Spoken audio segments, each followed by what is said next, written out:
কেউ টানে গল্লিপ, কেউ টানে ব্যঞ্জন, কেউ বা টানে পাল। মদ গাঁজা হিরোইন নিশিরাতে খেয়ে কেউ রাস্তায় করে টলমল। ডিগবাজি খায় খায় দিনে দিনে বদলায় এই মানুষের হালচাল। ওরা শয়তানের দলবল, ওরা ইবলিসের দলবল, ঠিক কিনা? নেশা করে এরকম একটা খাম্বা থাকে, রাত 3:30টার সময় খাম্বারে বলে সাইড দাও, বলে না এই আছে না, আছে না? হাতে আছে মুঠোফোন, সদা করে আলাপন রাত্রি জেগে জেগে। চিৎকার মেরে বলে কেউ নেই তোমার মতো আমার পরাণ বাগে। ওরা নিউ বাটপারের দল, ওরা নিউ বাটপারের দল।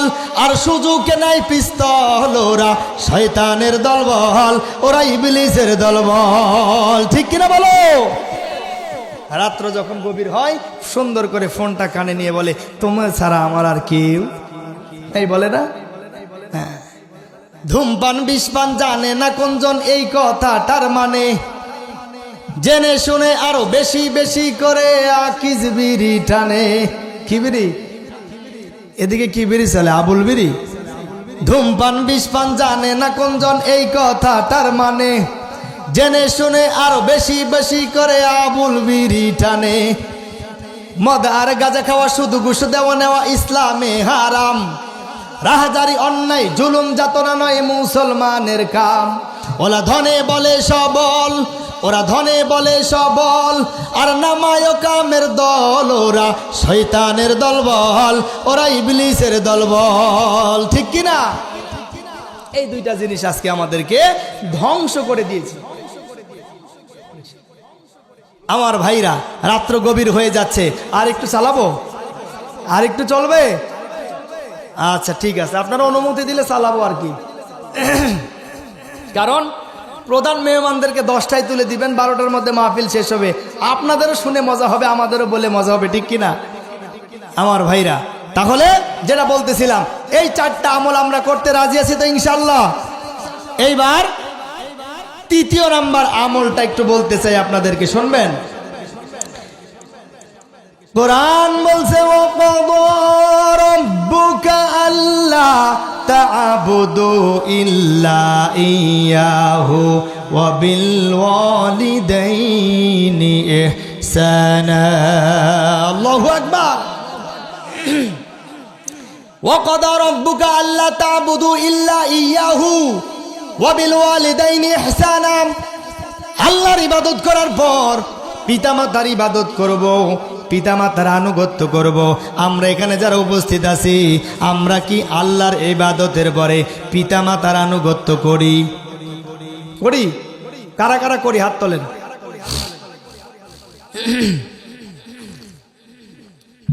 সবাই করেন? হাত তো তুললেন, অর্ধেক তুলছে, অর্ধেক তোলে নাই।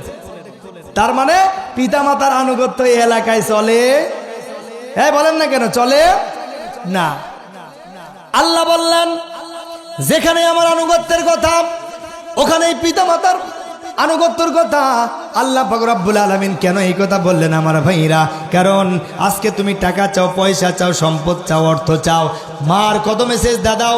মা যদি তোমার জন্য সুন্দরভাবে আল্লাহর কাছে দোয়া করে, আল্লাহ পাকের কাছে দোয়া করার সঙ্গে সঙ্গে মার দোয়াটা আল্লাহর দরবারে কবুল হয়ে যায়, ঠিক কিনা কন? বিশ্বের শ্রেষ্ঠ ইমাম আব্দুর রহমান সুদাইসি সাহেব, নাম শুনেছেন? মক্কা মদিনার ইমাম আব্দুর রহমান সুদাইসি সাহেব বলেন, আমার যখন বয়স হলো 6 বছর। জোরে বলেন, কয় বছর বয়স? 6 বছর বয়সে আমার মা আমাকে নিয়ে তাওয়াফ করার জন্য চলে গেলেন। আমি আমাদের বাড়ির, গ্রামের বাড়ি হলো দাম্মাম শহরে। দাম্মাম শহর থেকে আমার মা হজ করার জন্য আমাকে নিয়ে আসছেন। আমি নজর করে দেখলাম কাবা শরীফের গিলাফটা এত সুন্দর। কাবা শরীফের গিলাফটা দেখার পরে মনের মধ্যে মানলো না। আব্দুর রহমান সুদাইসি সাহেবের মা বলে, বাবা রে, তুমি ছোট মানুষ, এই নাও তোমাকে সাইডে রেখে দিলাম, তুমি এই জায়গায় অবস্থান করবে, তুমি কিন্তু খবরদার কাবার গিলাফের কাছে যাবে না। আব্দুর রহমান সুদাইসি সাহেবের 6 বছর বয়স। মা যখন তাওয়াফ করতেছে, আব্দুর রহমান সুদাইসি বলেন, আমি যখন দেখলাম মা তাওয়াফ করতেছে, আমার মনে মানলো না, আমাকে যেই জায়গায় দাঁড় করে রাখলো, আব্দুর রহমান সুদাইসি সাহেব বাইতুল্লাহর কাবার গিলাফের পাশে দাঁড়ায় গেল। মা ডেকে বলতেছে, সন্তান রে, তোকে বারবার বললাম এই জায়গায় আসবি না, কেন তুমি আসলা? একে একে একবার নয়, দুইবার নয়, তিনবার পর্যন্ত আব্দুর রহমান সুদাইসিকে যখন দূরে নিয়ে গেল, চতুর্থবার দেখে আব্দুর রহমান সুদাইসি ওই কাবার গিলাফের পাশে চলে আসছে। এইবার আব্দুর রহমানের মা ডেকে বলতেছে, বাবারে, তোকে বারবার বারবার আমি এখান থেকে তাড়াই দিচ্ছি, কারণ কাবার সঙ্গে বিয়াদবি হয়ে যাবে, তুই তো ছোট মানুষ, কাবার সঙ্গে যদি বিয়াদবি হয় আল্লাহ বরদাস্ত করবে না রে আব্দুর রহমান। এবার আব্দুর রহমান বলে, মা, আমি যখন দাম্মাম শহরে বিভিন্ন জায়গায় গিয়েছি, কোনো জায়গায় এত সুন্দর বিল্ডিং আমি দেখি নাই। কাবার বিল্ডিংটা দেখার পর আমার মনের মধ্যে কেমন যেন একটা মায়া তৈরি হয়ে যায়, আমার মনের মধ্যে কেমন যেন একটা টেনশন তৈরি হয়ে যায়।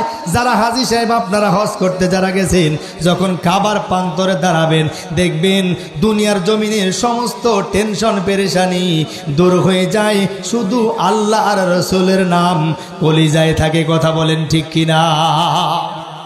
ছোট্ট সন্তানটা আব্দুর রহমান সুদাইসি বলেন, আমি ছোট্ট মানুষ, আমার মা যখন এরকম বলল, আমি মাকে বললাম, মা রে, দুনিয়ার জমিনের সমস্ত মানুষগুলো কাবার দিকে নামাজ পড়ে, আমার মনে মানে না, আমার মনে হয় কাবার পাশে না দাঁড়াইলে আমার অন্তরটা শান্তি হচ্ছে না। আব্দুর রহমান সুদাইসি সাহেবের মা চক্ষু দিয়ে দর দর করে পানি ছেড়ে দিয়েছে, আর আল্লাহকে ডেকে বলতেছে, আল্লাহ গো, আমার ছোট সন্তানটার বিয়াদবি হলে মাফ করে দিও, কিন্তু ছোট মানুষ যেহেতু বুঝে না। আব্দুর রহমান সুদাইসির মাথার মধ্যে বাম হাত দিলেন, আর কাবা শরীফের গিলাফের মধ্যে ডান হাত দিলেন, আর আল্লাহকে ডেকে বললেন, আল্লাহ, আমার ছোট সন্তানটা বুঝে না, আমি গিলাফের পাশে একটা হাত কাবার গিলাফের মধ্যে দিলাম, আর একটা হাত আমার সন্তানের মাথার উপরে দিলাম, আল্লাহ তোমার কাছে দোয়া করে দিলাম, আমার সন্তানটাকে কি কাবা শরীফের ইমাম বানানো যায় না? আল্লাহু আকবার কর। মায়ের দোয়ায় সাংবাদিক প্রশ্ন করলো, আব্দুর রহমান সুদাইসি, আপনি এত বড় ইমাম কেন হইলেন? পৃথিবীতে আরো মানুষ আছে, আপনি কেন ইমাম হইলেন এত বড়? আপনার পিছনে হাজার হাজার লক্ষ লক্ষ মানুষ নামাজ পড়ে, আপনি যখন কোরআন তেলাওয়াত করেন তখন মনে হয় আল্লাহ পাকের পক্ষ থেকে এখন মনে হয় কোরআন নাজিল হচ্ছে। আপনার জীবনে 38 বছর হয়ে গেল, কোনোদিন লোকমাও খাইলেন না, কেন আপনার সম্মান?